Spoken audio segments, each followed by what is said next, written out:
Welcome back to France 24. You're watching live from Paris tonight. Well, it's time for Media Watch. James Creedon is here. Good evening, Reaction Priya. to the Mubarak trial, that's right. That's right. That's, I suppose one of the more interesting things online today and in the media across the world. If we have a look at what some of the websites are saying, Ahram Online in Egypt. Now, Al Ahram, remember, was essentially the mouthpiece of the Mubarak regime until the revolution came along, and they pretty quickly switched sides, journalists inside the newspaper supporting what was happening in Tahrir Square. So the image really that has, I suppose, caught everybody today, finally Egypt sees Mubarak in a cage. And indeed, there are photos there of Mubarak in the cage. And you can almost tell from the tone of that headline as well that I suppose Al Ahram is quite pleased to see him in a cage. They changed their tune. Exactly. And in China Daily, if we look across the world, China was actually quite concerned by a lot of those protests in Tunisia and Egypt, afraid perhaps that maybe there would be some domino effect across the world. And they censored a lot of the pictures of the demonstrations in Tahrir Square back in January and February.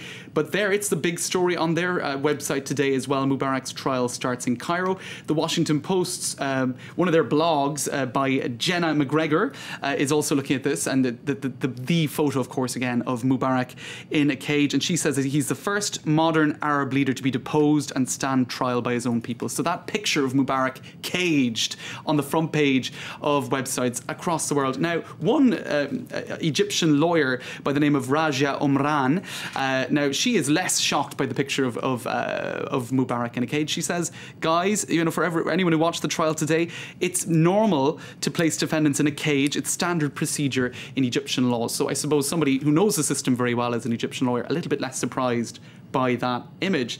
Now, of course, one of the pictures that has done the absolute tour of the world today is a picture of Mubarak with his finger up his nose.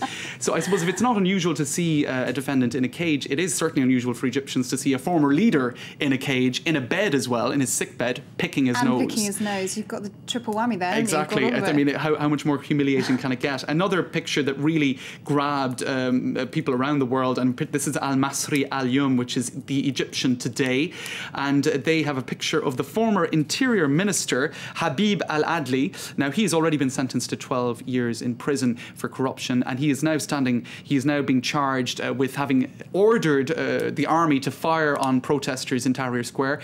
But here you see him leaving the courtroom, shaking hands with an army guy. And it's smiling. What's he got to be happy about? And, well, that's exactly the question that was asked, if you like, by Rawia Rage. Unbelievable. Former Interior Minister Adli emerges with a big smile on his face, shaking a military guy's hand. So people are very shocked by that. If we have a look, and then, of course, the images of supporters and opponents clashing, that grabbed headlines too. Just a quick flick through what else was out there. A ringtone is now available of one of the few words that Mubarak did utter. He's saying that he was not guilty. He pleaded not guilty to everything, so I'll play that. Go on.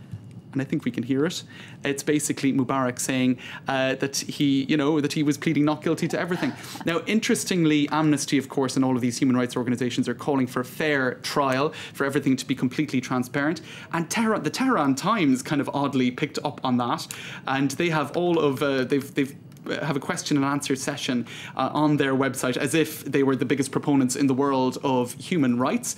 But actually, one blogger in Iran has decided to put photos of Mubarak in a cage up online with a warning to Mr. Khamenei, the leader of Iran, saying, "You're next." And indeed, Wael Ghonin, one of the most famous guys online during the protests in Egypt, says, not just the Iranian leader, but leaders across the Arab world, rest assured your people are watching the Mubarak trial now. So I suppose a lot of people pleased to see those pictures of Mubarak in a cage. Absolutely. James Creedon, thank you so much for joining us with Media Watch this evening.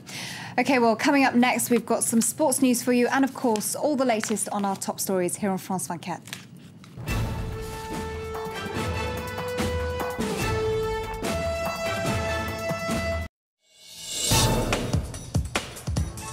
From humble beginnings, the organic food movement has become an industrialised money maker. Join us for Environment this week, where we are asking, is biofood the gold standard we're led to believe? Don't miss Environment. Saturday, 11:40 a.m. Paris time on France 24.